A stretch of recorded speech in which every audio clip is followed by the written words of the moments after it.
Herkese merhaba. Neredeyiz? Vietnam'ın başkenti Hanoi'deyiz. Bugün buradan başladık. Aslında Hanoi'ye dün vardım. Lakin video çekmedim. Hanoi'nin de en meşhur yerinden konuya başlıyoruz. O an Kiem Gölü. Göl çok büyük değil ama merkezi bir yerde olduğu için tabii ki çok fazla turist buralara rağbet gösteriyor. Oldukça kalabalık etrafı.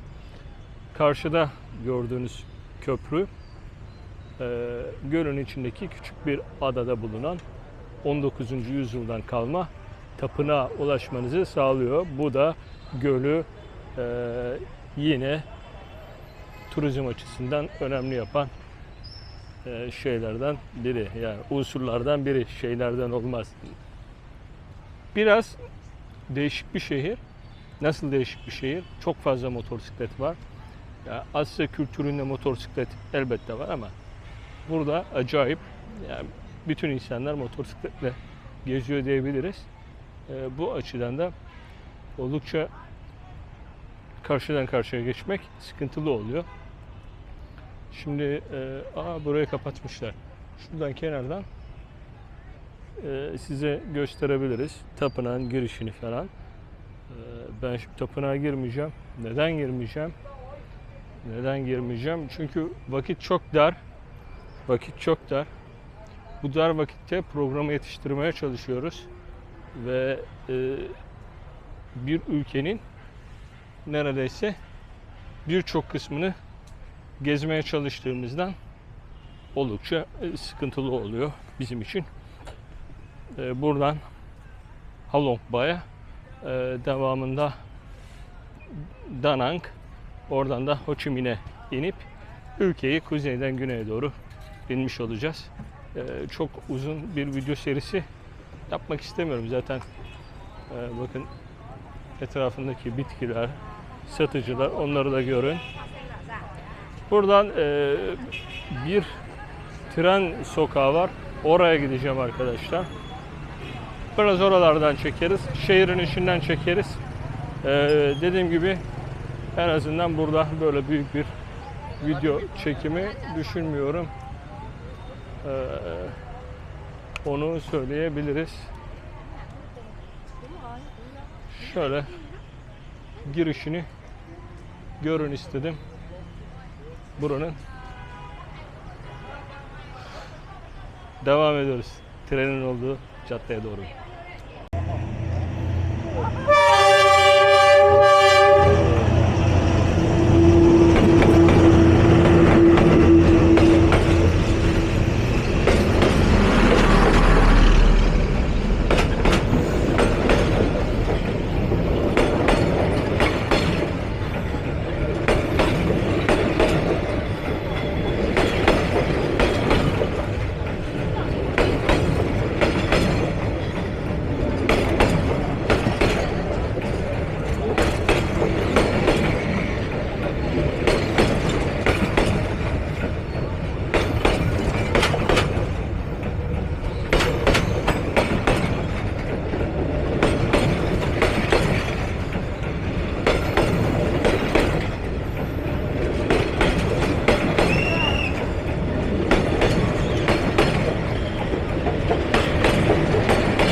Tuhaf bir etkinlik. Altı üstü bir tane tren geçecek diye burada bir sürü insan bekledik. Ben de gelmişken bekledim. Beklemedim demeyeyim. Acayip kalabalık oldu. Beklemesi de biraz zor. Sıkıntılı. Ortalık böyle. Devam ediyoruz. Anlam veremediğim bir şekilde özellikle Vietnamlılar bu meydanda fotoğraf çekiliyorlar. Bakın yani motosikleti durdurup selfie çekilmek isteyen var.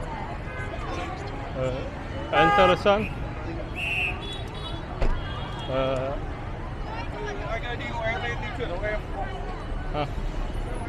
Çok bana enteresan geldiği için burada ne var? Meydan. Herhalde onlar için önemli bir meydan ki böyle bir durum var. Trafik keşmekeş. Trafik o kadar sıkıntılı ki insan yürümekten pek keyif almıyor. Tangklong İmparatorluk Kalesi'ne gelmiştim ki bahçesinde bir festival olduğunu gördüm. Festivale de şöyle bir göz atayım dedim. Eski İmparatorluk Kalesi'ne doğru yürüyorum. Bu arada işte festival alanında da şöyle bakın yaklaşmadım, biz uzakta kaldık biraz. Meyveli sütler, kokonat, değişik Tayland ürünleri buralarda mevcut. Kültürlere yakın, zaten komşular, yakınlar. Onun için böyle konser de verecekler herhalde.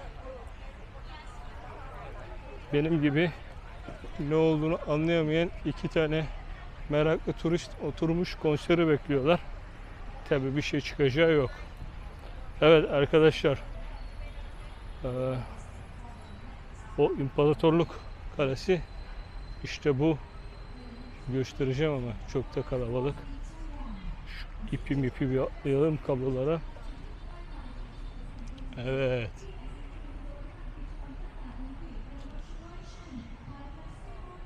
Çok güzel. Bir bakacağım merdivenle çıkışı girişi nerede? Bu taraftan giriliyor mu anlayamadım. Biraz sanırım girişi çıkışı tuhaf. Şöyle dışarıdan da olsa görmüş olalım. Buradan devam edeceğim, yoksa gün bize galiba yetmeyecek. Böyle kendimi de alayım. Evet, festivalle birlikte kaleyi de görmüş olduk. Eski İmparatorluk Kalesi.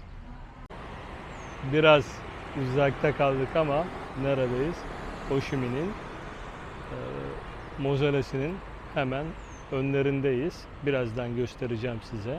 Ho Chi Minh, Vietnam bağımsızlık mücadelesinin önderi ve aynı zamanda Vietnam Demokratik Cumhuriyeti'nin de ilk başkanı olarak hatıralarda yer ediniyor ve günümüzde de anılmaya devam ediliyor. Mozolesi biraz bizim Anıtkabir'e benzer bir şekilde yapılmış. Buradan uzaktan görünen o. Yalnız tabi Anıtkabir devasa bir kompleks. Bu biraz daha küçük olmuş. Yine de güzel durmakta. Tabi oralarda insanlar var. Giriş için arkadan dolanmak gerekiyor. Ne yalan söyleyeyim, arkadan pek dolanamayacağım. İlerlere doğru devam edelim. Biz gezimize bakalım. Pazartesi ve cuma günleri kapalıymış. Kapalı olduğu için dolanmıyorum. Açık değil.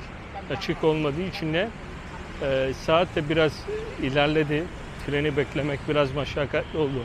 Neden bekledik ben de bilmiyorum ama turist eylemi olduğu için biz de bekledik.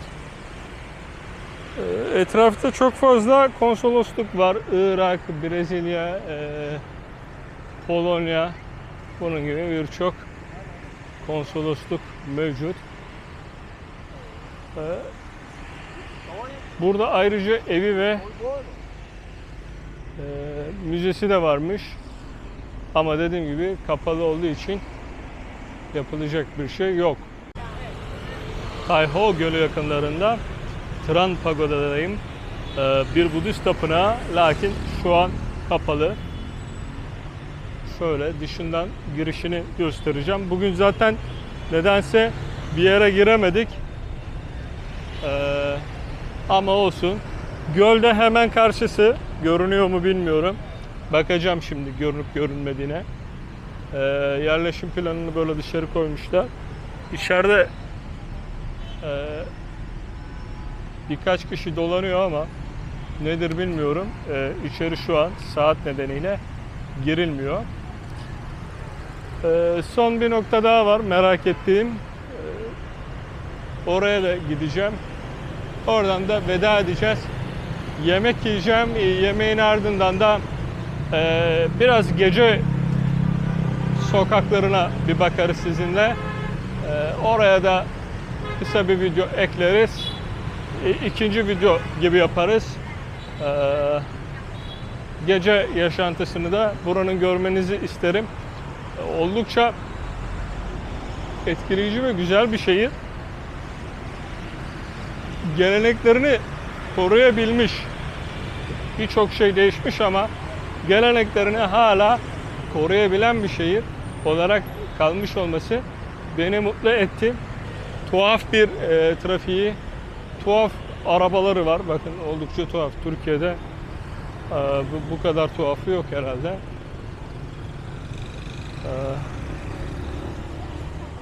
İnsanlar bir kere mutlu arkadaşlar. Onu söyleyeyim. Oldukça mutlu görüyorum insanları. Herhangi bir burada sorun görmüyorum. Bisiklet ve motosiklet kullanımı yaygın. Rahatsız etmemek için şöyle gençleri çekmeyeyim istiyorum ama gençler de tuhaf. Bakın şöyle göl kenarında güzel bir kafeterya. Turist çok. Turist çok. Bunun nedeni Vietnam biraz vize politikasını online'a çevirdiği için turistler geliyor. Fiyatlar çok cazip diyebiliriz. Diğer ülkelere göre, Asya'daki diğer ülkelere göre çok cazip. Henüz turizmin böyle bir uyanma ışığı olmamış burada. Ama yakındır. Gelmeyi düşünüyorsanız biraz erken davranın. Çünkü fiyatlar yükselecektir buralarda. Ben onun kanaatindeyim. Vize politikasından dolayı ve değişik bir kültür olduğundan dolayı tabii çok popüler şu an. Her yer, merkezi yerler çok fazla turist ağırlıyor. Bir nokta daha var. Oraya daha gideceğiz ve oradan hoşça kalın diyeceğim. Son noktamıza da gelmiş bulunuyoruz. Açıkçası benim için yorucu bir gün oldu. Bunun nedeni yine otel durumları. En son otellerden memnun kalmadığımda Hindistan'daydım biliyorsunuz. Buradaki otelden de biraz rahatsız oldum. Çok güzel bir yerde değildi. Yine yakınında bir yere taşındım ama işte o taşınma günün bir saatini falan alıyor. İster istemez alıyor. Yemek falan derken buranın trafiği de insanı oldukça yoran başka etkenlerden. Işıklara uymuyorlar. Yaya geçidi var ama orada kimse beklemiyor. Biz yine Asya'daki günlerimizden bildiğimiz taktikleri uygulayıp geçmeye çalışıyoruz ama ilk defa Asya'ya geliyorsanız, Vietnam'a gelecekseniz, Hindistan'a gidecekseniz karşıdan karşıya geçerken siz olun, dikkatli olun. Ne diyebiliriz başka? Çok güzel bir şehir. Doğası, insanı güzel. Bir tek trafik problemimiz var. Onun dışında bir problem hissetmedik. Oldukça turistik. Yarın Halong'a inmeyi planlıyorum. Halk otobüslerini bulabilirsem ben halk otobüsünde gitmeyi tercih edeceğim. Çünkü 150 kilometrelik bir yol. Devamında Da Nang'a gece sleeper buslarla inmeyi düşünüyorum. Uçak değil, daha çok karayolu tercih edeceğim. Bakalım nasıl olacak ben de bilmiyorum. Gün sonu özetimiz böyle olsun. Bir gece videosu tekrar yapacağım. Onu da Hanoi 2. bölüm gibi ekleriz. Etrafı şöyle bir göstereyim. Buradaki tapınaklar arkadaşlar genelde göl içindeki adalarda oluyor. Burası yine oldukça turistik ama biz akşamüstü saatlerine kaldığımız için tapınakları gezemedik. Dışından sizi biraz gezdirmiş olduk.